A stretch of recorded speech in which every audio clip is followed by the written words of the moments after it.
Jerry Eisenberg started drawing professionally at MGM's animation studio in Culver City.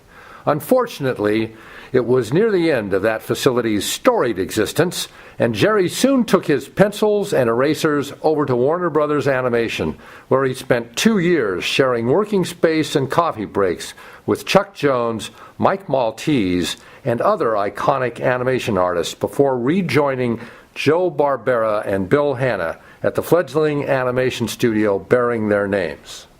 Mr. Eisenberg spent decades at Hanna-Barbera, and this interview, our second with Jerry, focuses on the personalities and bosses he worked with over a 50-plus year career.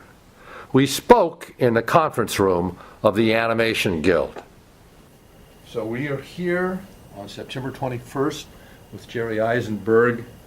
And Jerry, you and I have done this gig before, but what I wanted to get into this time around, because you've never done a video interview with us, is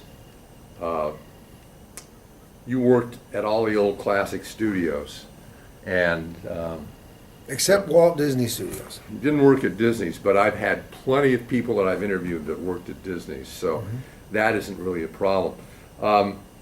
You worked at MGM, you worked at Warner Brothers, you worked at Hanna-Barbera in its early salad days, and then beyond. So I thought what we do is just sort of tiptoe back to your beginnings at MGM. You shot out of art school and started at MGM in 1956. And when you started there, you didn't have any idea that they were on the back end of their production, right? Yeah, you in were their just, last months. Yeah, you were there for the last 7 or 8 months. So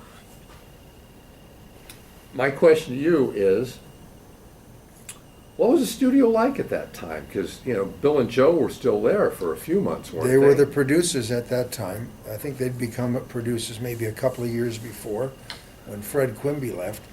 And how were they to work for in that last bit of time? Of course, you were down at the bottom of the I was an food chain. I was an apprentice in-betweener, and I worked in a room with other in-betweeners. Bill Shippick was our supervisor. Yeah. And I guess I'd see Joe once in a while. I don't remember dealing with Hanna so much. Joe really handled the creative end of things more. It was just like at Hanna-Barbera, right? Yeah, it was later pretty on. much Bill handled the logistics. Our layout department at Hanna-Barbera was like Joe's department. Us and the writers. That, you know, Hanna could supervise the animators and camera and ink and paint and editing. But the front end was done by Joe. Yeah, and it was great that we were his department. And at MGM, that was kind of the same basic system when they Maybe started? a little bit, yeah. Where was the studio located? It was on the MGM lot still? No, it was on Lot 2, on a corner of Lot 2, right across from the main lot. It was on Overland Avenue, about a block south of Washington Boulevard. In Culver City. Right in Culver City. And you remember the shorts that you guys were still turning out at Well, that time? Because there must have been Yeah, a it was few that were Tom still... and Jerry. I think I worked on Spike and Tyke, but mostly Tom and Jerry, I recall. And I was just an in-betweener. And what what were a the, great crew, though. You know, who were some of the guys? well, Irv Spence and Ken Muse and Lefty Callahan was Irv's assistant. Yeah. And there was a funny guy, Joe Fink. I'm forgetting who he assisted.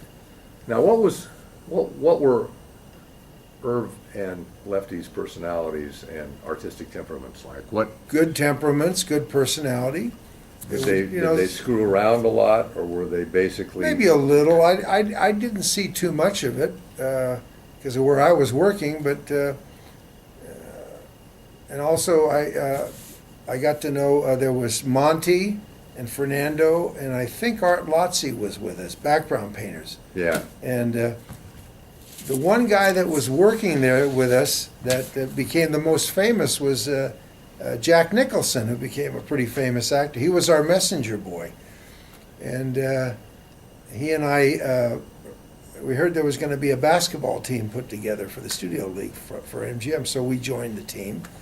And we played ball after that at 20th Century. But And I remember him saying, when the studio was getting close to closing, he said, "I'm going to start taking acting classes." Oh, he in hadn't West done Hollywood. that prior to that? No, not that I know of. And I thought that was interesting, but I didn't do it until years later. Yeah, years later, I heard secondhand that he had been offered, you know, somebody at the studio when he was a traffic messenger boy said, "You want to try your hand at being a in-betweener?" Oh, I don't recall, but that could happen. Nah, I'm not sure. Probably about didn't that. like drawing. I think that was probably it. But yeah, he was interesting. And years later, when I started to see him on the screen, he was just doing himself. He's very natural. Yeah. He just seemed like when I But knew he had him. been the same kind of guy in the studio when you were there. Yeah, and I remember Monty used to take photographs of us once in a while. He came in my room and took a few photos. And one day I walked into Monty's room, and Jack was sitting on a stool, and Monty was setting up his camera and taking some portraits. And I never thought to ask Monty, not necessarily then, but even later at H&B, I'd like to see the photos he took of Jack and whoever. I just didn't occur to me. Yeah, well, maybe he was helping Jack get on with his And I don't know whether professional that's- acting career. I don't know. It's hard to know. Maybe he helped him with what do you call that? A composite that actors would put together. Yeah, headshots and all that. So how did you find out that the studio was closing? You came in one day and they said it's over? Oh, tough question. My memory's a little weak on that. I don't know if we got the customary 1 week warning or did we get a little bit more. You weren't called into the screening room and told, guys, it's all over. Gee, I don't remember. Jack, Well, Jack probably stayed a little longer because being a messenger guy and doing office work, but all the artwork was finished. I was one of the last to go because first the animators and the assistants and then the so it was sort of a rolling layoff. Everybody. Yeah, and maybe Monty and the other guys stayed a little, I'm not sure. But of course, then they all went with Joe and Bill when they opened up their own place in '57. Yeah, that was later in the same year, right? It was. I think it was like September of '57. And I That think they I was opened let up. go in maybe June or somewhere in there. And, June of '57. approximately, and then I was off work for 3-4 months, and I got hired as an in-betweener at Warner Brothers. Now, how did you find the Warner Brothers studio compared to the MGM studio? Same basic dynamics? It was great. Well, in some ways, maybe I liked it better. I mean, I really admired what Chuck Jones was doing. And you were in his unit later on. Yeah, after about a year and a half or two. What happened was Willie Ito was one of the assistant animators. He was Ken Harris's assistant. And then Willie left to help Bob Clampett start up his place, doing Yeah. Beanie and Cecil. And so I was lucky. I used to do a lot of in-betweens for Ken and Willie. So Ken asked for me to be his assistant. And boy, that's right where I wanted to be, in Chuck's unit. That was great. Frizz's unit was terrific too. I mean, Frizz, he was really the master of timing. I mean, he did great stuff. But so did Chuck. When Mike Maltese was with Chuck, Chuck's writer, I mean, I think Mike was like the co-creator of the Roadrunner, maybe more than co-creator. I never asked Mike, what about Pepe Le Pew, which I loved, and some of the other characters. But once Mike left, I remember Joe Barbera hired him and Warren Foster, who was Frizz's writer, away. They were the first ones to go out of the Warners over to HB. They probably left around, I guess, 59 or somewhere, 58.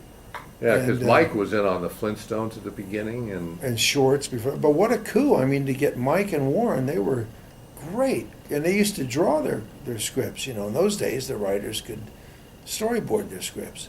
But Mike was so brilliant, his work was wonderful. And what was he as a personality? What was he like as a person around the studio? Oh, very personable. He had a great sense of humor. In fact, he and Ted Pierce, who was Bob McKimson's writer, Yeah. in the upstairs wing, we had the best coffee break times. Mike and Ted would entertain all of us. I mean, the way they carried on in the story. And Jerry Shinneke, one of Frizz's animators, was very, very funny. Yeah. And Willie Ito was quite funny, too. Yeah. There was one gal there, Helene, that they used to tease her a lot. She was a good-looking gal. She was kind of like a blend of Susan Hayward and Elizabeth Taylor. Wow. But they used to have fun with her, and yeah, I remember going out with her for a while. Good memories. And the studio, the Warner studio was located in you were telling me, on the corner of the lot near the western Yes, sets? it was on the southeast corner. And what was the layout like? Well, there were like 3 wings. No. Yeah, 3. One was like ink and paint in the middle. Right. Frizz's wing was on the north side. Chuck's was on the south. Sounds like and they Bob built the building for the animation unit. Yeah, I'm not sure on that. I think so. And then Bob McKimson had a unit upstairs above Chuck's. And then later on, the studio decided to open up a commercial wing to do commercials. Yeah. And they brought in Phil Monroe, or brought him back to be the director of that wing. Yeah. And that was right next to Chuck's. And that commercial wing, or that commercial unit, it was still going on. Well, they had a commercial specialty unit at Warner's right up into they closed it, I think, in the early 2000s. They had it at Really? least all the time. They had a Warner specialty unit, I'm not familiar with that. I know. And it See, I was- left in and they 1961. did commercials and all that. I mean, there was a big break, but I know that they sort of picked up on that later. Well, I think later on, like around 1970 or thereabouts, they hired Jackie Smith, who was Fred Silverman's assistant at, I think, CBS. Right. And then she hired Alex Lovey and I think Bill Perez from Hanna-Barbera. They were going to start up a cartoon division. And of course, it didn't really succeed. I don't think it lasted more than a year or so. Yeah. But that's what I remember, and that was very early 70s. And then Chuck, he wasn't one of the guys upstairs entertaining then, like Maltese and some of the others. Well, Chuck would be at a lot of the coffee breaks, and he had a good sense of humor. But Mike and Ted, they were good. They could be stand-up comedians. I mean, Really? they were funny. And then they I got wish I could remember more. And nobody thought to tape record them. Of course, we didn't have video cameras then. What a shame. Everybody now has a video camera in their phone. God, so. there was some fun. It was just the best coffee breaks. Yeah, I can imagine. So you were there really until you went over to Hanna-Barbera. Yeah, I started. Hannah called once and asked me if Ken Harris and I would be interested in freelancing, doing some animating commercials for them. Right. Ken said, great. So for a couple of years we did that until I finally left to go to Hanna-Barbera. Go on staff and be I there mean- full time. Joe Barbera had offered me a job, I think back in '58, to come in and be a layout man, Yeah. which interested me because my father was a layout man. And I like design work. But my father, I talked to him about it, and he advised, stay at Warner's a little longer, learn more about animation. Yeah. And I'm glad I did. I got to do a little B animation. But, and then there wasn't enough animation, so I was restless, and I took Joe up on his offer. Well, what happened is when the studio was closed for vacation one summer for 2 weeks, This is Warner's. yeah, I spent 1 week over at Hanna-Barbera working in there, working on layouts, and I loved it. So when I went back to work, I gave my notice, and then I Moved right on over. Moved right over. That was in August of '61. And they were, Hanna-Barbera was doing tons of work at that period of time. Yeah, they'd already had one season of Flintstones, and of course lots of shorts, Huckleberry and Yogi. They were And putting those together Pixie as a package Dixie. of half hours. my first assignments were shorts, and I loved it because, I missed animation also. So when I was laying out the shorts, we had these records we would listen to for the dialogue. And some scenes, I would put in a lot of extra poses. It was almost like animating, but it was fun. I liked doing that. And later on, you couldn't afford to do that. I mean, I always did extra poses, but not in the beginning. I did a lot. It was almost like rough animating the thing. Right, and then you'd hand over your layouts and To poses to we'd turn them into Nick Nichols, who was the animation director. and they'd go off And to the animators. He'd time everything and hand it out to the animators. He was so fast and good. Of course, he came over from Disney. He'd been a director over Yeah, there. Nick Nichols was over there forever. But then another Disney stalwart, Iwo Takamoto. I met Iwo. We started full time the same week. And then we got assigned to the same crew. He and I and another fellow from Disney, Jack Huber. We were a layout team. At first, we worked separately on the shorts because they Right. were only 7 or 8 minutes. Right. So I'd lay out the whole thing. I and used he to would- watch Tony Rivera lay out shorts at his home in Sunland because he worked at home and had the Lucy and the whole thing. You've never been to my home, Steve. Never been to your home. Never been invited. Why did you have to tell me that? Anyway, I was taking piano lessons from his wife. That's why I was there, and I was like 10 years old. So, so Ewo and Jack and I were a layout team for a while yeah. on the Flintstones and the Jetsons. And then, of course, I started doing development work early on. I remember Joe asked me to do a storyboard, a presentation board on the Marx Brothers. He wanted to try to sell something with it. It didn't sell. And then I remember when he didn't know Ewo yet, but when I saw the kind of work that Ewo was doing, I mean, what an artist. What a great cartoonist. I remember saying to Joe, you should really use Ewo too on development. Yeah. And he and I made a good team for many years. We developed and designed a lot of stuff. And what was Ewo like? Because he had been He had been at Milt's- Disney for 16 Well, he had years. been Milt's right-hand man. Milt Call, for- probably just about the top animator, huh? top animator in the business, and Ewo was pretty much his pillar for years and years and years. I think he came over right after they finished 101 Dalmatians. I think he stayed through most of that. That's right.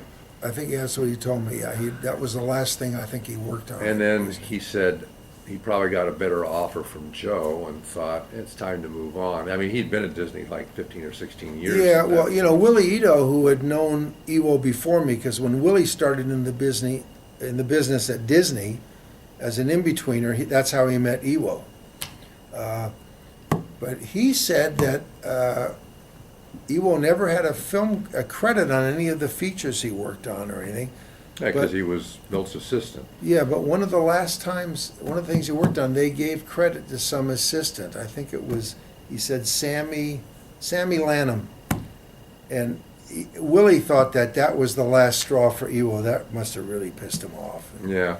It probably made him decide to leave, you know. And it's interesting they never gave him a credit. I'm surprised that Milt Call should have spoke up for him or something. Yeah, well, assistants just weren't. You know, they had the animators, the background, the layout. The assistants were basically invisible people as far as the credits were concerned, especially in those days. Yeah. Well, they lost a hell of a talent. I mean, Ewo, boy, you know where his brilliance really came out? He started doing gag cartoons of Yeah. me and him and Willie and other people. His sense of humor was so great. I've saved I got a stack of stuff that he did. What was he like as a personality? Well, I found him very interesting. I thought he was very intellectual, very well read. You know, he was married when I met him, but his wife was up in Canada with their very young son. So we used to go out to dinner like 2 or 3 times a week. We'd work late sometimes, and Yeah. I was a bachelor, and He was a semi-bachelor His because the conver- wife was away. yeah, I think it could have been a semi-separation at that time. She came back, but then left again.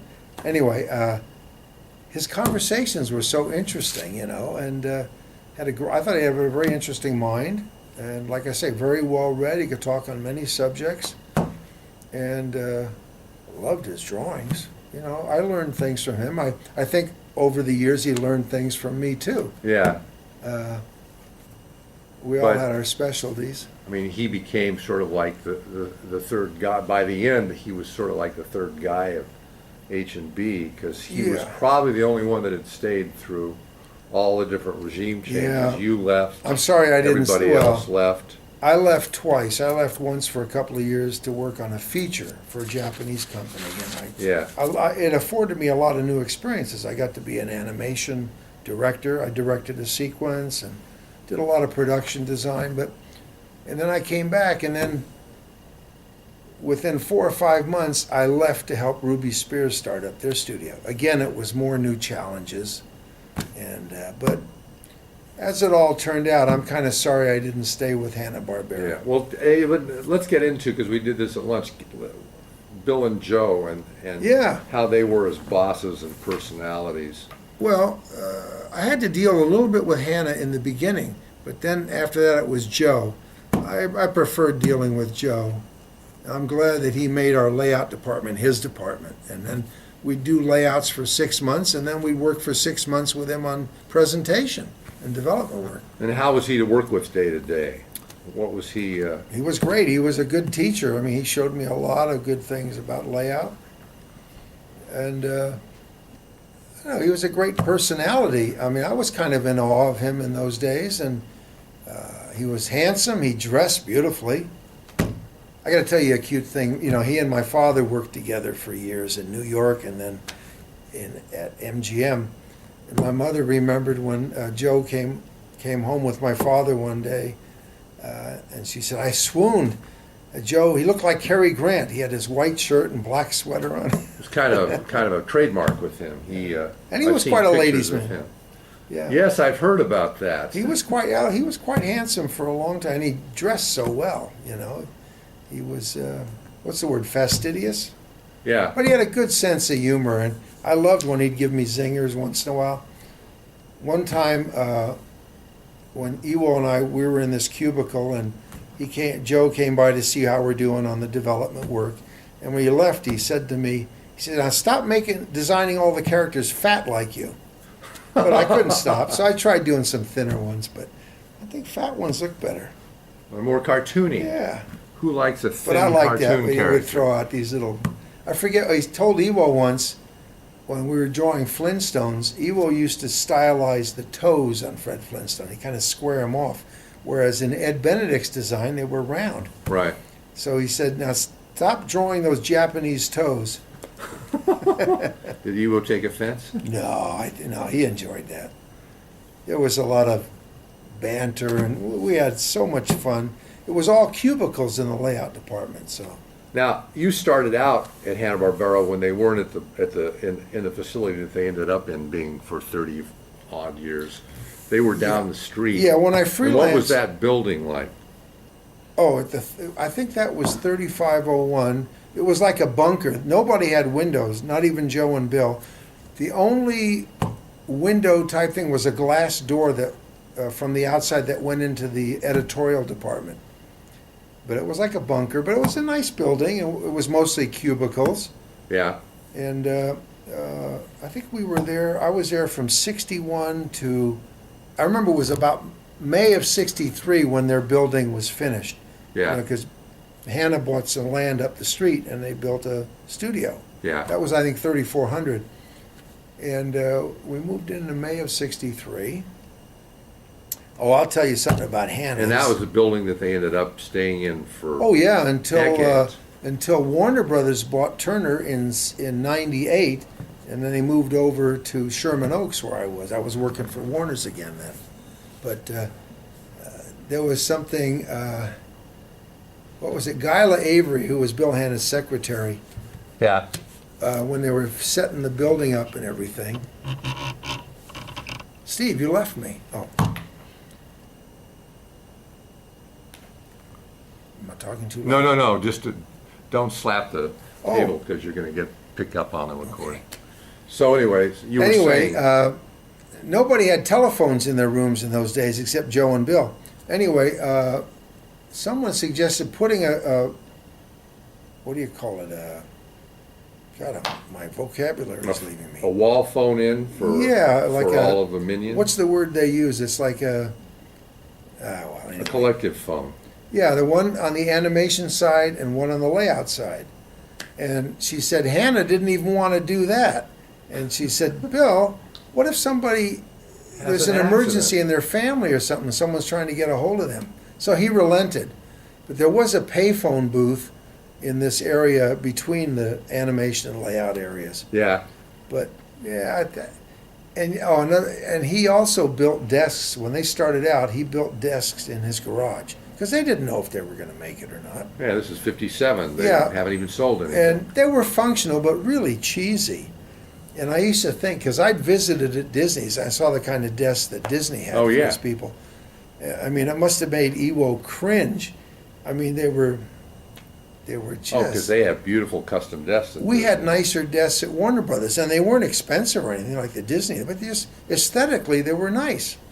But Hannah's were so cheesy, and even after they became successful, we still kept using those. And I used to think, why don't they have some decent looking ones built? Are you implying that Bill was tight with $1? Absolutely. Don't get me started.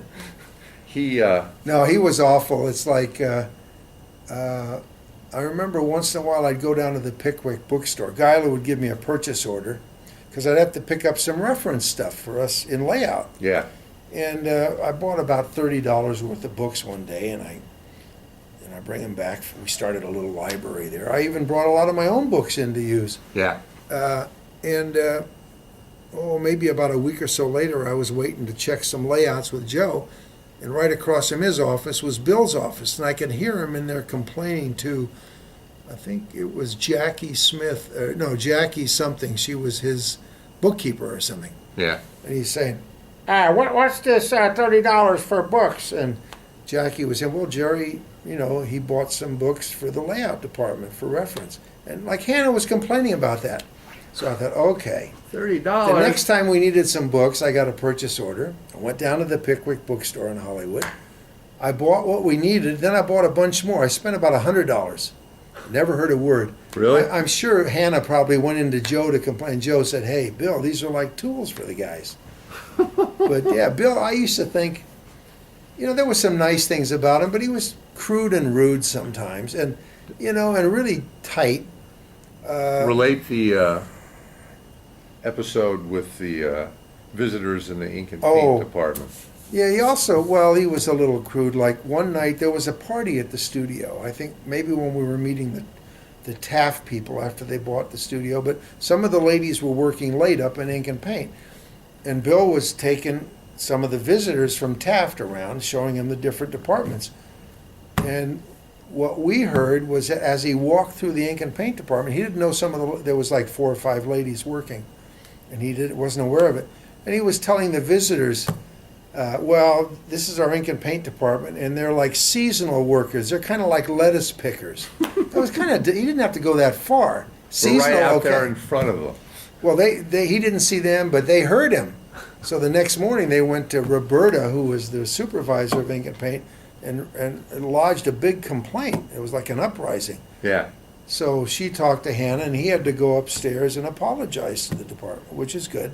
But he just had a crudeness. That's why I preferred working with Joe. Joe was more of a gentleman. Not that he was perfect, but it was much better. He didn't belittle and disdain quite as much. No. What were the projects that you worked on with Joe that you thought came off the best, or the ones that he had the most input into? Or Well, there was so many, starting with the shorts, like Secret Squirrel and Inch High Private Eye. The first Yogi feature was fun. I remember Iwo and I worked with him on a song sequence. We laid out this song sequence with the St. Louis Bears. Yeah. And that was fun, that feature. And then there was The Man Called Flintstone. So was he in there supervising story sessions and all that stuff? Oh, yeah, he was. That was his main area. But, of course, he would check over our designs and layouts. He'd pick this character design or this one. And we used to check our layouts with him. I learned an awful lot from him, during those years. What was the routine? You guys would come in at like 9-ish?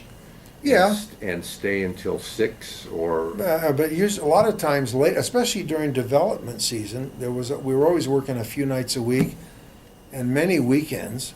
But, especially as a bachelor, it was nice, the extra money. I mean, we could work Saturday and Sunday and earn a whole week's pay. It was like double time. It was double and triple time in those days. Oh, and another thing about Hannah, I remember one year he called us together, our group that was doing development work mainly, or even layouts. They would always ask for layout, overtime work too. Yeah. He said, we're having trouble with the budget and this and that. So when you guys work on a weekend, could you just put your hours in during the week so it only is time and a half instead of double time? And I thought, I don't believe this guy. So what I did, I think a couple of the other guys did it too, is let's say if I worked 12 extra hours. So at time and a half, that would be 18 hours pay. Right. So I would put in extra hours during the week, so I still got my 24 hours, the double time. And Hannah thought he was getting hit. Because, So you'd work 18 and mark down 24, so you came out the same. Yeah, I forget the heck with him. I didn't believe his story, and I'm glad I didn't, because Tony Benedict, I think Hanna-Barbera, were we on the stock market at that time, or there was stock? He got what is called a 10K report, which gives you a lot more details about Because he had stock. something. Tony did? I don't He must know. have- I don't know if he did, but he said Hanna-Barbera's operating profit for the previous year was, I forget how many millions. And I thought, and so Hannah was asking us to cut down on the overtime. So I'm glad Squeeze I a little did. more money out of those millions. I don't remember if I ever told Joe that one or not while he was still alive. They didn't care for each other that much, but they were a good working team, I guess. Yeah, you were telling me that you had heard the story that Bill was trying to get Joe out of the studio.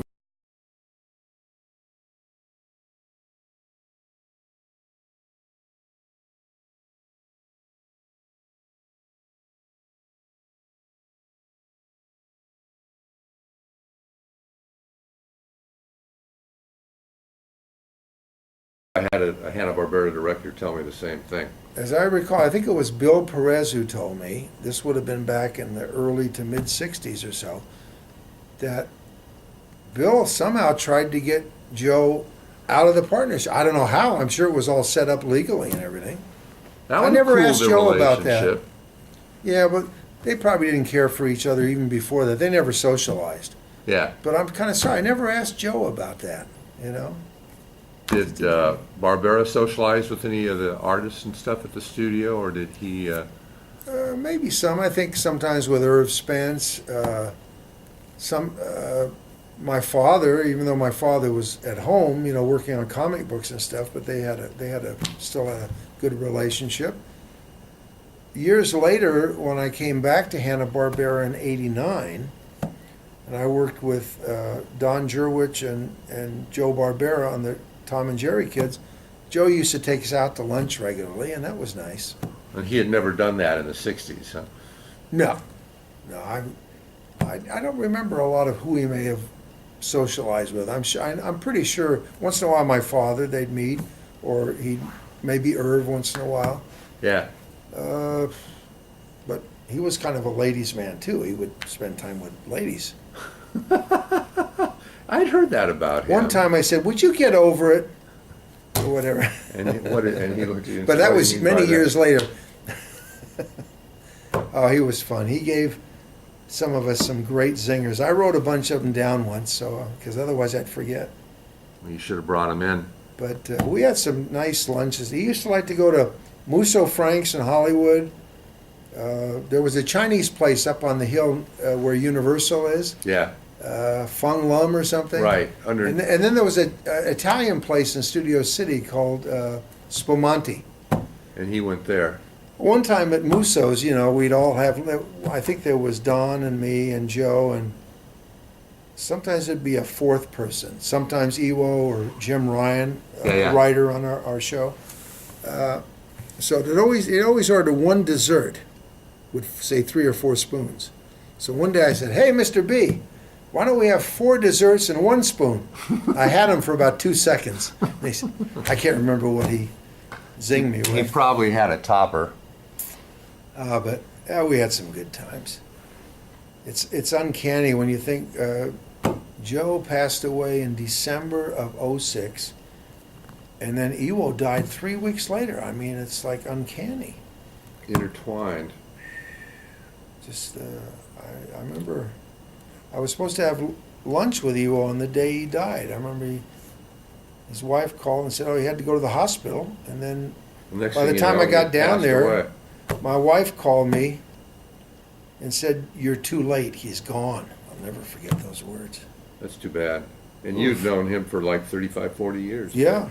And he'd been in the hospital 4 or 5 times before that. And I'd go and see him, and he'd always survive. So I was really shocked. Yeah. Didn't make it that time.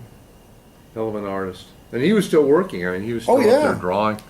I mean, No, he was the kind of person that would probably die at his desk. That's what I expected. Or, well, he came close. you know, I mean, he was such a great artist. He used to do straight drawings once in a while, starting back in the 60s, you know, when there was a lull in work. He'd start drawing realistic stuff. And I say, you know, he gave me some of the drawings. And I remember one of them I took to the frame shop at Flax Art Supplies in Westwood. And Yeah. I said, frame this. And they looked at it and they said, oh, where'd you get the Picasso etching? I mean, it was just beautiful. And of course, on the other side of it, it was kind of semi-erotic, but tasteful. The other side, it was more erotic. And the framer said, why don't you frame that one? I said, nah. You know. I'll frame the one that's toned down. But no, he did beautiful. He was a hell of an artist. He was self-taught. He never went to art school. And, what was I going to say? But his gag cartoons, like I said earlier, his sense of humor came out in those. And I'm glad I saved them all. Oh, Yeah. beautiful stuff. Yeah. I had one of them framed on my wall when I was at Marvel Films, and when someone burned down the building one night. Of course, that got destroyed, and you know, you can't replace those things. Yeah. That's a shame. Yeah. So, did you, after Hanna-Barbera, who were some of the people you worked with at Ruby Spears and Well, let's see, who did we bring over? It was tough to get people, you know. Let's see, we had.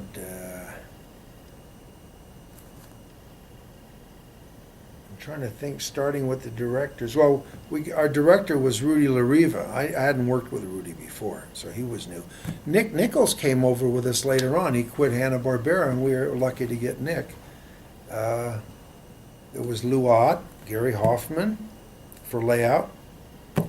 I remember I got Don Morgan to join us for a while. yeah, But then Hanna-Barbera approached him later and asked him if he would come back with them and be the head of their layout department.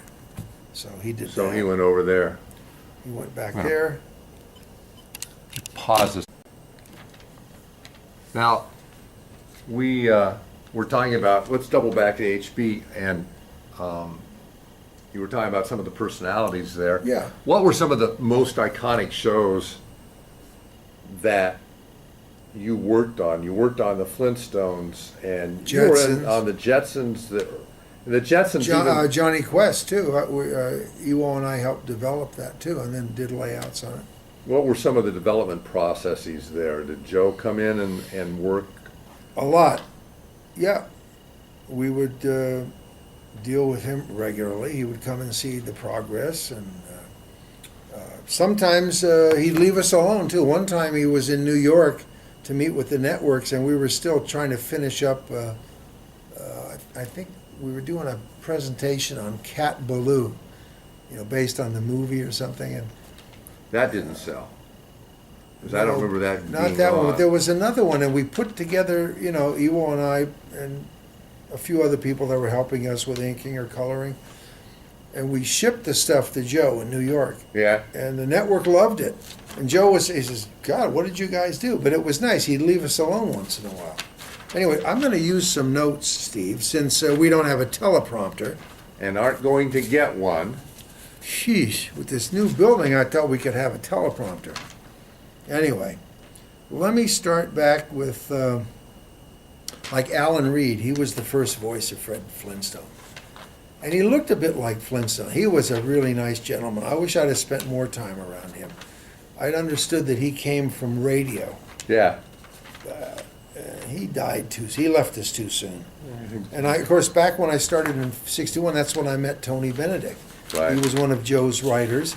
And of course, most of the writers then used to draw their scripts. And You just Tony, wrote on the storyboard, right? Yeah, it would storyboard the script. And Tony did the cutest damn boards. They were really funny and entertaining. Mm-hmm. He was one of Joe's favorites. And we loved doing layouts off of his stuff. Also, and like Alex Lovey, who was one of Joe's assistant professors, producers.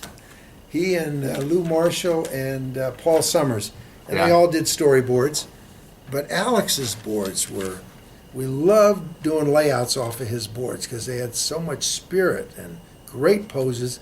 In fact, like I remember on one of the shorts, Wallygator, Yeah. Alex's drawing of Wallygator we liked better than the model sheet. Yeah. And I mean, Lovey, didn't Lovey funny come stuff. over from MGM? He had been with him for quite a while. No, I don't think so. He may have known Joe and my father in New York, possibly, because he started out in New York. Yeah. But he was at Walter Lance, Oh, okay. and then I guess I don't know the details of how Joe got him over.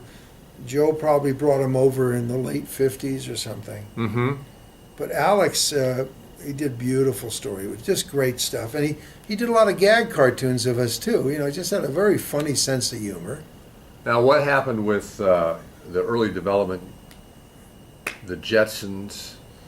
Yeah. What would be the process with the Jetsons, or the other one, the one that I can't believe has become the icon along with the Flintstones, Scooby-Doo? which is Scooby-Doo? Yeah, I know. They're both the two top shows, really, I think. Yeah, and when you were working on things, saying, "Oh, we've really hit it this time," or you just thought, "Well, here's another one." No, I remember working on a presentation storyboard for Scooby-Doo. And not just me by myself. I think Ewo was involved, Bob Singer. I don't remember Who got else. the original idea for it? Do you even remember? We can do this dog.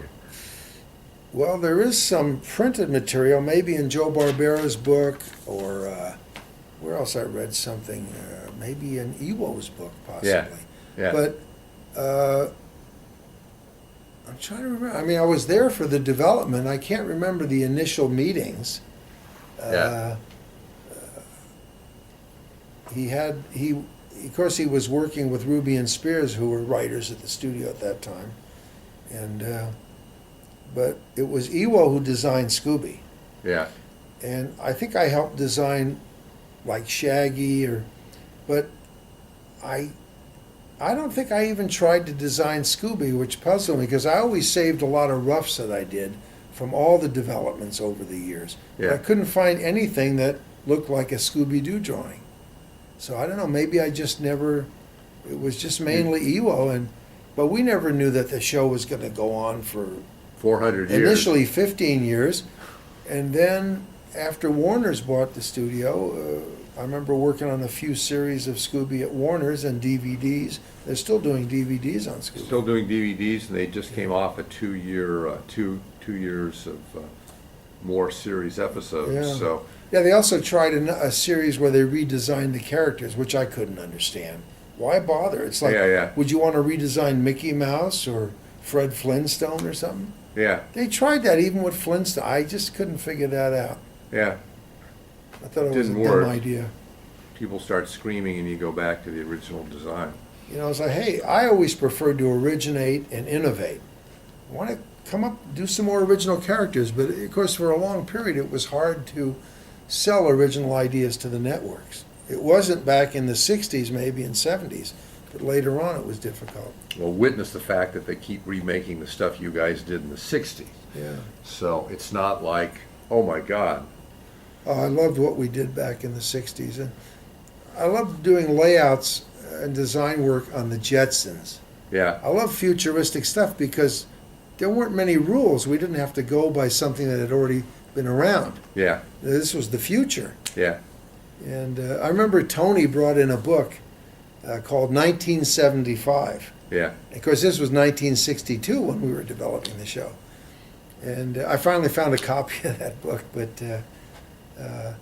anyway, Tony, like I said, I met him back in 61. Yeah. And we started to pal around. He was a bachelor.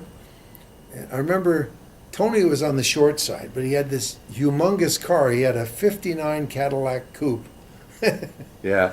And what was it? Also, he and I became the welcoming committee. Whenever some new girls would come to work at the studio, we would welcome them. We were like the welcome wagon.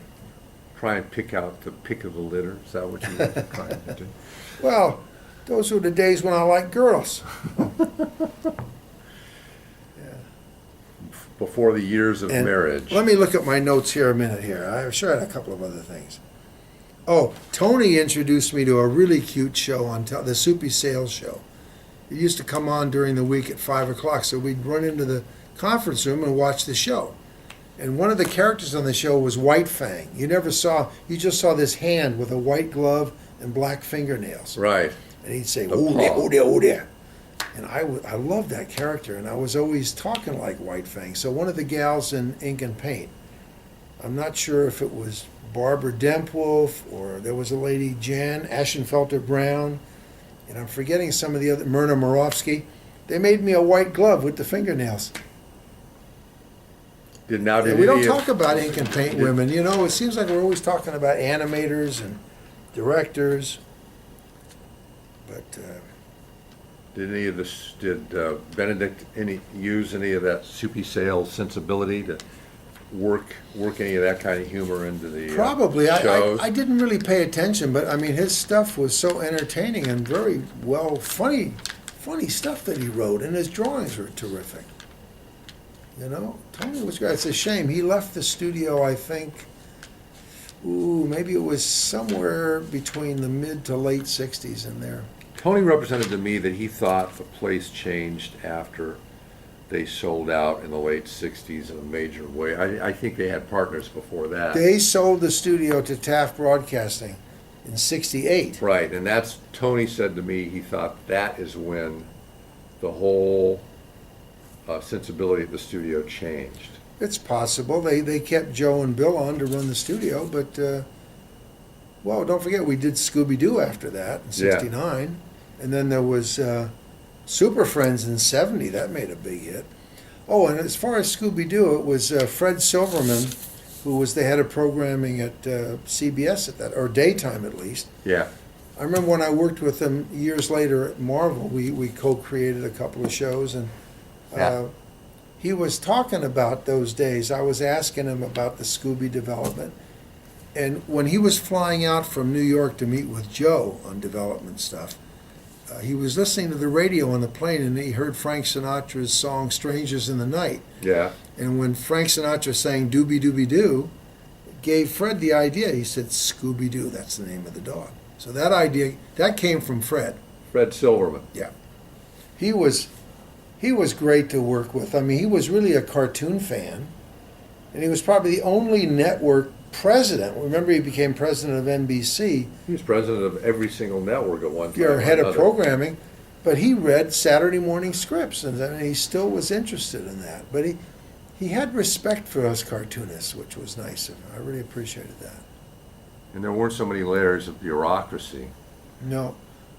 Yeah, that's the other thing we started to talk about. You know, you were saying that when Hanna-Barbera was at its peak, when you were there in the 60s and 70s, they were turning out humongous amounts of work. Right. How big was the executive branch of that? There weren't that many. It was small. It was Bill. Yeah. And it was Joe. And how many other executives were over there? There was Bud Gessler, who was the studio manager. I like Bud. That was pretty much it. And a few secretaries. I don't remember another executive, really. Of course, after Taft bought the studio, they put one of their guys in. He took over Bill Hanna's office. His name was, I'm forgetting his name. Where did Bill Hanna go? He moved upstairs to the penthouse. Oh, okay. Had his office up there. Dispossessed some animators that were there. But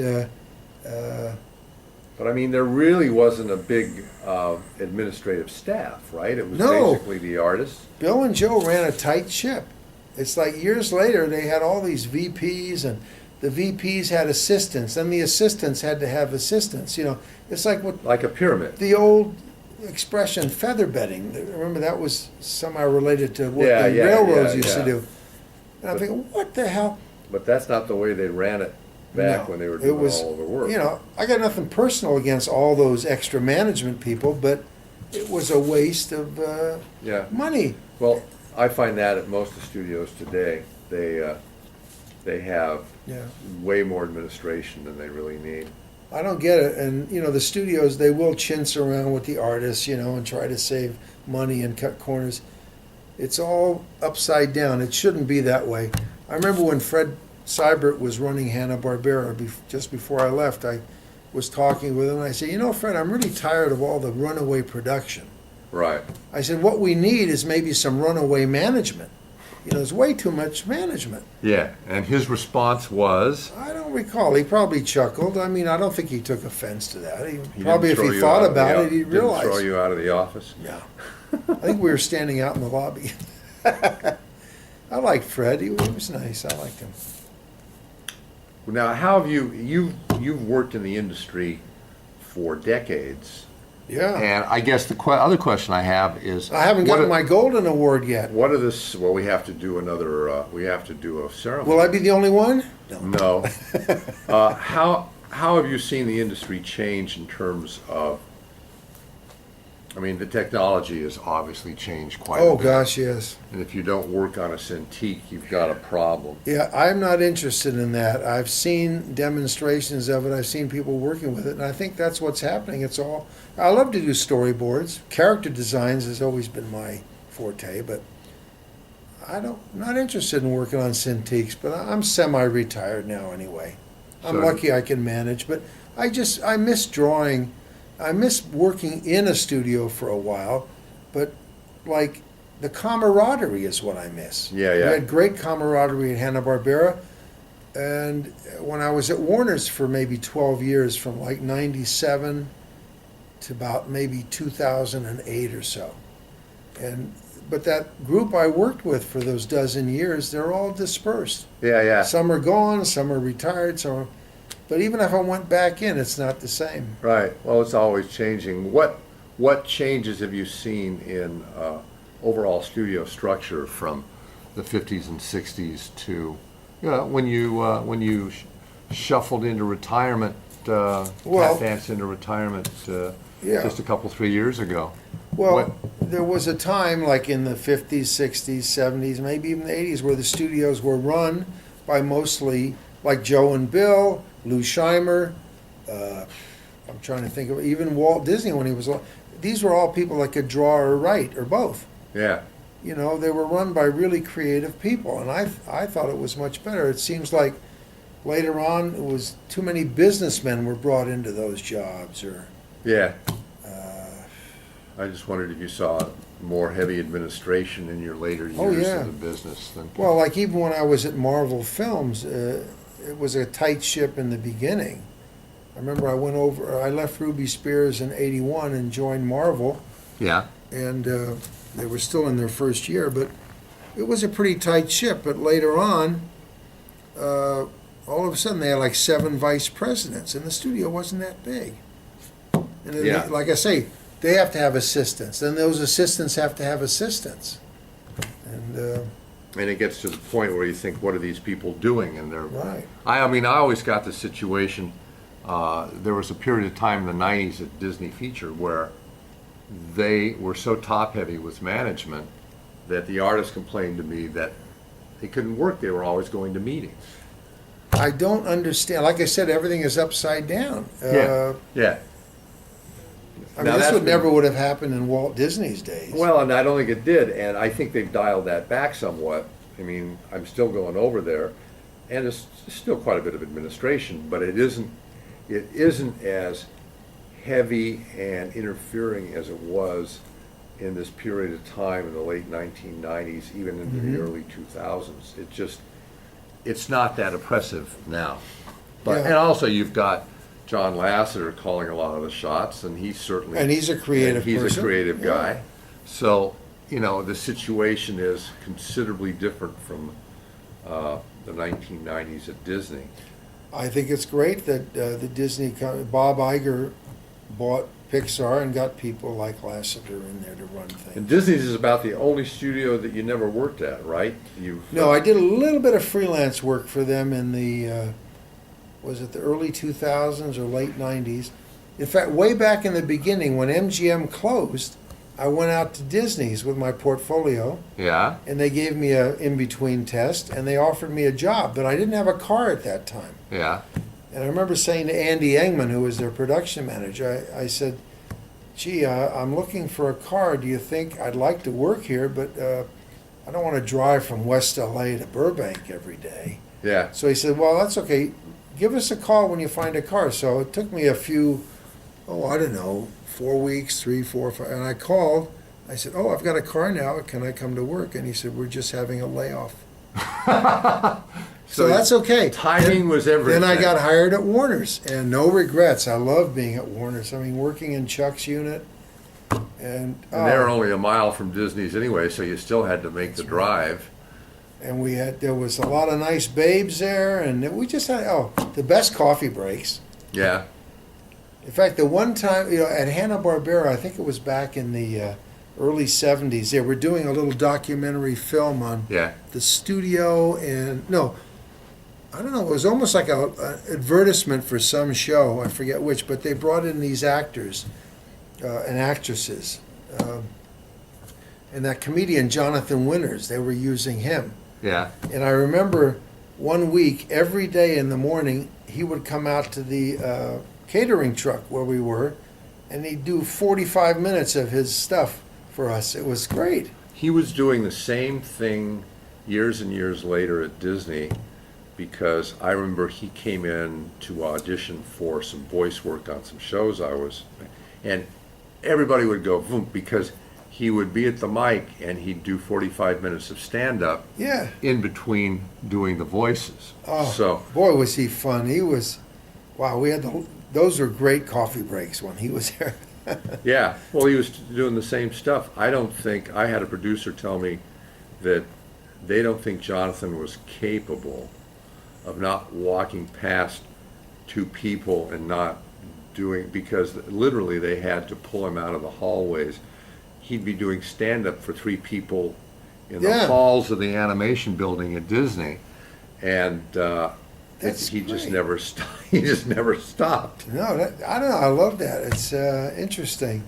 Might be difficult to live with 24 hours a day, but it was sure fun when you're just, when he's coming down the hall and stops and does X number of minutes of jokes. So there was another terrific comedian that used to do voices at Hanna-Barbera, Paul Lynde. Yeah. But of course he wasn't out there like Jonathan Winters, but he was still a nice guy and very funny. In fact, I was making a little live-action film based on a short we did, Lambsy and the Wolf. Yeah. And I was filming it up the street in this empty lot, and I was using a lot of people from the studio. And one day Alex Lovey introduced me to Paul Lynde after a recording session and said, because Paul was doing the voice of the wolf. I think the name was Mildew Wolf. Yeah. And so Alex said, Jerry here's making a live-action Lambsy and the Wolf. And so I said, Mr. Lynde, I said, do you think I could film you a little bit? I was thinking of taking some close-up shots of him reacting to things, and I could cut that into the film. And he said, sure. I never did it. You never did. I don't know why I got shy. No. You'd think the next time he was in, I could have brought my camera. We could have gone out back, just film him up against a blank wall or something. You cut it in anywhere. And I didn't do it. I must have just gotten shy. I mean, it's stupid. Yeah. The film exists. It's on a DVD now.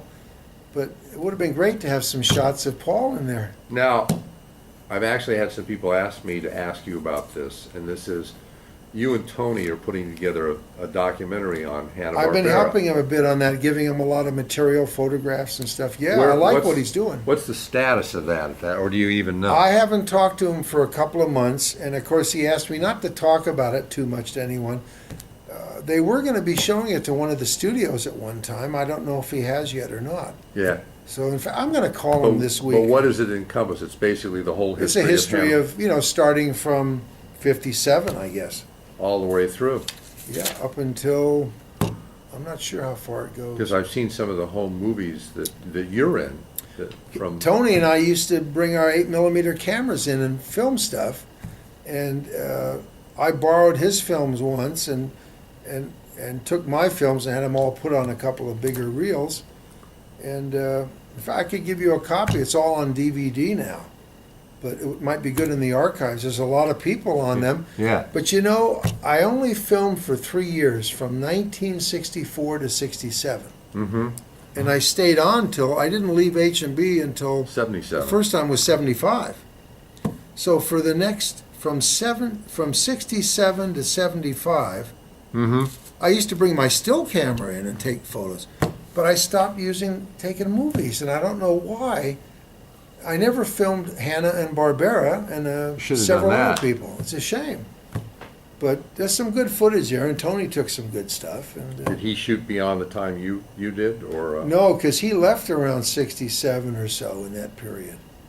Yeah, yeah. Well, he told me. He said when they sold out to Taft, he shouldn't have thought left. he thought the whole tone of the place changed. I think it shook up Joe a lot when Tony left. I mean, Tony was a great talent. He did great stuff. It's like with, and then, well, Mike and Warren stayed on, I guess. I don't remember. How long did Mike Maltese stay at the?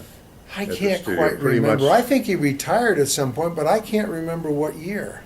Now, when he at Warner Brothers, how old would he have been when you knew him at Warner Brothers? He'd probably been in his 50s or 60s then, wasn't he? Let's see, I started in 57. And he must have been 45, 50. Maybe somewhere in there. Because he'd been in the business a long time at that point, hadn't he? Yeah, he used to talk about his early years in New York as a kid and this and that. Oh, he had in his room, in Chuck's unit, he had a big painting that he did of, I think it was Bugs Bunny, Really? an oil painting. And it looked great. It was like fine art. And he had a Baroque frame around it. Whatever became of that painting? I don't know, probably his family has it, I hope. But, you know, I used to think, why don't I make a painting of a favorite cartoon character? But I never did. You've got time now.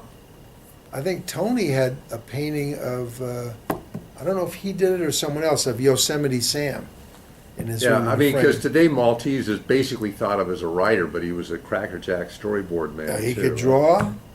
A wonderful. He played piano. He taught me to play some piano. They had a piano at the studio there. Did he write any songs for any of the shorts? I don't know. I never thought to ask him. I wouldn't be surprised. He could have. And he didn't, he probably didn't write any songs at Hanna-Barbera, so. Not that I know of. Gee, the only song sequence I can remember working on the Jetsons, Joe brought in Bob Cannon, who used to be at UPA and Disney Yeah. before that, to direct it. It was a song sequence from one of the Jetsons. Yeah. The song was called Ebop Ork. Anyway, Joe assigned me to work with Bob, you know, and to help design it and lay it out. Oh, I loved that assignment, and Bob was what a hell of a talent. He was such a nice man and very talented. And that's the only song sequence we ever did in the Jetsons out of, what, 24 episodes? Huh. Years later, I did a cell for the merchandising group at Hanna-Barbera on that particular song sequence. Now, the Jetsons was a primetime show, wasn't it? Yeah. Now, how do you... why First there is was it- Flintstones, then there was, I think, Then- Top Cat, and then and then the Jetsons. Why do you think the Jetsons only lasted a season? Because the same thing happened with Top Cat. I don't remember what Joe told us, why the network didn't want to pick it up. Couldn't they have shopped it somewhere else? I was so disappointed. I loved working That's one of on your that favorite show. shows. Oh, probably my number one favorite of those. I love the Flintstones and a lot of other things, but... What grabbed you about the Jetsons? Just the Well, I like design the element? futuristic thing that you could really use our imagination, you know, to design what things might look like. Who knew? And I remember I had one good book I got for research. There was an architect, Oscar Niemeyer. And I Yeah. found this book on his stuff. It was very modern, and some of that was very useful. And of course, Tony brought in that book called 1975. Which was in the future at that point in time. Now, is there anything else? I Oh, don't wait want a to rush minute. you. Tell me what else we need to hit. Don't rush me. I mean, it's bad enough that you didn't have a makeup lady here for me, It's Steve. also bad enough I don't have a teleprompter Yeah, the and a, teleprompter too. and a fruit bar, but, you know, things Well- can be worse. Going back, let's see, what are some of my notes?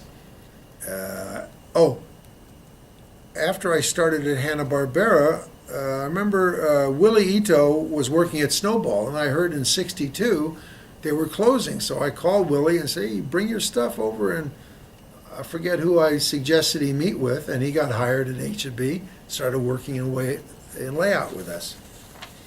And of course, Willie, back in '62, introduced me to sushi. Went Yeah. down. We used to go to Little Tokyo, and then he and I and Iwo used to go there a lot for lunch. And Iwo did some funny gag cartoons of us in Little Tokyo. Yeah. I mean, Willie told me about Iwo that in the 50s, Yeah. he had changed by the 60s, but in the 50s, Iwo didn't want to eat any Japanese food. Yeah, And Willie always attributed that to when he was in the being relocation in the camp. relocation camps as a teenager, and that he really had a thing, Well, he was. which he gradually got over. But Yeah, but it must have had a profound effect on him for a while. I mean, he was 17, well, you're locked up for no Yeah. particular reason except you're Japanese. and Willie was probably only about 7 when he went. Yeah, to the well, and camps. Willie told me that he didn't. It didn't really psychically scar him much, but he thought that Iwo it really had a much bigger Yes. effect on because he was older. I'm sure it did. And I think Iwo left the camps and came straight to Disney's. I think that was pretty much it because Yeah. he was at Disney's in 45 or 46, so there couldn't have been much of a gap. I mean, because he was still barely out of his teenage years. It was an awful period. I mean, it's kind of, the way the Japanese Americans were treated, it wasn't right, but there was a big panic, I guess, at the time, and there was violence against some of them. Yeah. I don't remember But what the the- German Americans being locked up. No, but I don't understand why President Roosevelt and who was the governor in California? Earl That was Warren. Warren? No, Warren was not. I don't think he was a governor yet. But See- Warren was involved. He was the state attorney general, and Warren was involved in it. And Roosevelt was kind of on the fence about it. Eleanor thought it was a really bad idea. I'm sure And she there would was have. a commanding general on the West Coast District that was pushing it and wanted Roosevelt to sign the order, and Roosevelt said, "Yeah, okay." So he did. But what I don't understand is, a lot of the Japanese people, some owned homes, some didn't. But the Right. ones that had homes had to either Give them sell up. them or walk away from them. I think the government could have told the banks, now look, you're going to freeze the loans. Just rent the homes while they're away, but they should have them when they come back. Why couldn't the government have done that? They weren't And as of course, enlightened in 1942. They had to give up a lot of belongings, but still, like I said to Iwo, I had relatives I never got to meet from Europe, like from Poland and places that were in those death camps. Right. Not relocation camps, they were death camps. Right. And even Spielberg said the same thing when he was making Schindler's List. He had relatives he never had a chance to meet That's right. that perished. That's right. Not So a- basically, not a the good Japanese, time. they all came out. They weren't starved and beaten and tortured and this and that, medical experiments. And they ultimately, re-entered society, and Yeah. ultimately the government apologized for the whole thing. It took a long Took time. 50 years. They but- got a payment in the 90s but the thing is, why couldn't the government have protected their properties and just told the banks, just keep the homes for these people? Yeah, exactly. I don't understand But that. Iwo never talked about it much. Not much. I guess we didn't. Years later, a little bit, and like I said, well, at least you all didn't perish they weren't death camps. Yeah. But it just wasn't a good thing. It's another black mark against our government in the past. But, Yeah, well, every government has them. yeah. So, anything else that you want to cover before we wrap up this whiz bang slam bang event? Oh. I don't know. There's things, some of my contributions, I'm sure I've talked about it on the audio stuff. Did I mention Monty Alegre and Art Lotzi and Fernando Arce in backgrounds at H&B in the late 50s? They did beautiful work. I saved some of their backgrounds. I wish I'd have saved more. And they worked on pretty much everything then, the Flintstones Yeah. and Yogi Bear and Huckleberry Hound and Quick Oh, Draw yeah, McGraw. all the shorts and the early series like Flintstone and Jet Sessions especially. Boy, they did some beautiful backgrounds, beautiful painting work. Yeah, And it's like so much stuff got destroyed. I wish I'd have saved more, like with Chuck's layouts at Warner's. I saved some of his layouts, and I wish I'd have saved more. Or Yeah. gone to the other animators and say, can you share some of those layouts with me? A lot of that stuff just got tossed. oh yeah. Well, the amount of artwork that was thrown into dumpsters and is now gone forever is astounding. I'm glad I saved some cells. I can't remember how I did it, but I could have saved more. I just didn't want to be greedy. But a lot of that stuff ended up in dumpsters. Okay. Especially in '71, the studio needed this little storage building where they had all that stuff. And what I heard was it all went to the dumpster. And I thought, oh my God, I was so mad at that Jackie Smith, who was trying to start up the New Warners at that time. Yeah. She was good friends with Don Jurwicz's wife, Lenore. Yeah. And I thought, God damn it, why didn't she call Don or Lenore and say, hey, we got to get rid of this stuff. You think anybody would want to save it? Yeah. Or call the union and say, I was so mad at her for that. Well, Of course, she died a few years later of cancer. I didn't wish that on her. But the cartoon gods punished her, I guess. I mean, what a callous, unthinking, that's the trouble with business people. Well, they're thinking in terms of profit and loss, and if there's no immediate profit, and at that period of time there just wasn't. Yeah, but back in '70s. Later they would have sold it. Oh, they dumped millions and millions of dollars worth of stuff, but the fact that a lot of collectors would have loved some of that stuff. Oh, yeah. But who knew? In I'm sick about 1971, that. nobody was thinking about that kind Fortunately, of some of us saved a little bit here and there, but thing. Yeah. Now, to wrap up, I'm not ready to wrap up. well, you're going to have to wrap it up at some point because I'm sure I'm leaving out some stuff about Well- Ewo and Willie. And what about Don Jurwicz? we did an interview with Don. So, Oh, you did? Yeah, so he's been. Did he he's been talk about covered me? Extensively. But he won't mind if you don't talk about him. Because I don't know. Maybe he didn't. Did he mention? Oh, So of your entire long career, rate me the top 3 or 4 things that you're proudest of that you think had the most impact. Probably Scooby-Doo. Amazing. well, I did create a few characters over the years. Like my first one was Peter Potamus at Hanna-Barbera, but he didn't become like a big star like Scooby. Yeah. And then there was it was too minor, a snake in a Blast-Off Buzzard show. But then later at Ruby Spears, I created and designed Fangface. He's my personal favorite. He's almost like my alter ego. Yeah. But that's not Hanna-Barbera. Well, it doesn't have to be Hanna-Barbera, just in your whole career. That's one of my highlights. And working on the Jetsons, getting to know Ewo back then, and the many good times we had, the dinners together after work and great conversations. Yeah. Yeah. I did a lot of listening. I mean, he just had a lot to talk about. He was a very knowledgeable person. Well read. Very well read, and a hell of an artist. Wow. Yeah.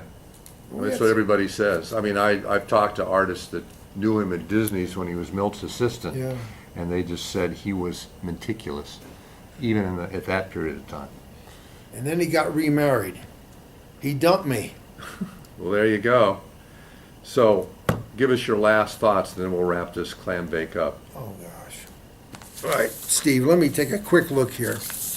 Oh, I didn't even mention some of the older layout guys at Hanna-Barbera that were terrific. Besides Bick Bickenbach, there was Walt Clinton, Lance Nolly, and, there was a very good man that came over with us for a while from Disney, Ernie Nordley, I think. Yeah. Remember that Know name? all those names. And Tony was there. Tony Rivera was there for a long time. I got something cute to mention about Ewo and Willie. Ewo and I were in the same cubicle. Ewo talked very low. I usually have to slide over sometimes to listen to him. And Willie, of course, was in the neighboring cubicle, and he couldn't hear most of it. So he concocted a thing with some tubes one day, a couple of long mailing tubes, and he put a funnel at the end hanging down, and he would hang it over, he would pass it over the wall over Ewo's head. So then Willie could listen through the tube, and he could And hear it what he- worked? Yeah, it was so cute. I called it the Ewo phone. And there was another Japanese fellow that worked with us starting in the late 60s, Steve Nakagawa. Yeah. A very nice fellow, talented. And I spent a lot of time with Ewo and Steve and Willie. I used to call them the OEs, the Oriental Elements. Yeah. There was always a lot of banter. In fact, every December, they used to say, let's take Jerry on December 7th and fly over the studio and drop him on the studio. Rub it in, rub it in. And of course, I'd come in on the Jewish New Year's, Rosh Hashanah, or the day before. And I'd say, I want some respect out of all you heathens. Oh, we had lots of fun. Lots of bantering. Another funny guy I didn't mention was Joe Seibel, who worked in layout with us. And he was an athlete in school. He was a gymnast and stuff. One day, he got one of those furniture, those low dollies with the wheels. Yeah. And he got on it on his stomach, and he rolled up the hall to the lobby. And as he got to the lobby, Joe Barbera was coming with some visitors. And Joe had to stop as Joe rolled by. How did he explain that, or did he? I don't recall. No, I don't think Joe said anything. But it didn't get the guy fired. No. And Joe sometimes would bring a celebrity around. One time he brought that dancer, Jose Greco, into our cubicle. Yeah. And that was fun to meet him. And in fact, Iwo and I were planning to go see his performance at the Santa Monica Civic that weekend. And Jose said, well, come on backstage. And Wow. we did. And I remember I took my sister with us. And she was thrilled because waiting backstage also was Rita Hayworth. Oh my God. I didn't recognize her at first, but my sister did. And then another time, Joe brought Harry Belafonte around. Yeah. But he took him in Walt Clinton's cubicle next to us. And I always regret that I didn't speak up and say, hey, Mr. B, I want to meet Harry Belafonte. You would have brought him over. Probably I just would got have. shy. I didn't even talk about Bill Hanna giving his word to Lou Marshall. And the Oh, guys. He that's didn't the good. keep You've it. got to tell this. Can this be the wrap-up story? Because I think this is great. Well, if it has to be. So this is 1957. Yes, 57, I wasn't 58. there, but Lou Marshall told me back. And Lou Marshall is who? He was one of their animators. He worked with them at MGM. MGM. He came over with them when they started up. You know, Out of the they had a garage core and in a group of small guys. building. Yeah, there was Lou and Bick, and I'm not sure if Irv Spence started with them, but there was Ken Muse. You said Irv there was went off Monty somewhere and else for several years. yeah, Monty and Art in background, and Bob Gentle in background, and I'm forgetting, and some of the ink and paint ladies. Anyway, Lou Marshall was telling me this somewhere in the 60s. He said, you know, when we were there, it's when the studio started out in La Brea in the old Yeah, yeah. Chaplin studio. He said, Bill Hanna came into my room, and there weren't any guest chairs, so he took a wastebasket, turned it upside down, and sat down on it. And he said, Lou, if you and the guys stick with us, because, you know, Bill and Joe didn't know if they were going to make a success or not yet. This was like 57, maybe 58, while they were still in Hollywood. They hadn't sold the Huckleberry Hound show yet. They might have sold Rough and Ready, I'm not sure, but They were just getting their traction. Lou said that, Hannah said, if you and the other guys stick with us, and if we make it, if we're successful, then we want you guys to share in a point or two of the profits. But he Have a never piece kept of the his action. word. Yeah, he never kept his word on that. And I'm thinking, why did he say that? He didn't have to say that, but God damn it, keep your word. I Yeah. was very disappointed. Well, I'm shocked. You mean a studio owner reneges on a promise? Well, Does I this mean, ever happen? what I thought is, you know, when he finally died, he probably had $300 or $400 million in his estate, maybe more. I mean, if he would have had to, if maybe, what would it have cost them? That one point is that maybe it would have been 5 million, 10. I mean, a drop in the bucket. Well, and the other thing is, as Stephen King, the novelist, said in a commencement speech, when you die broke. So, Not Hannah. well, he died broke. As soon as he passes over, he's got all that anybody else has, which is zero. So, Well, I who knows what happened? You know, he may have talked to Joe after that, and maybe Joe said, nah. Or who knows, maybe their Their legal attorney. advisor, some attorney might have This is said, a stupid no. thing. And, No, it was a good thing to And do. Marshall never pushed the issue. Yeah, I was surprised. I don't know if I asked him, but I used to think, why didn't Lou and some of the fellas get together and go meet with Hannah and say, well, now what about what you said you would do? You Pin know, him to they the wimped wall. out. Yep, they did. They let him get away with it. Well, it does happen. Anyway, Jerry, I thank you for this time, and we will do it again sometime. Promise? No.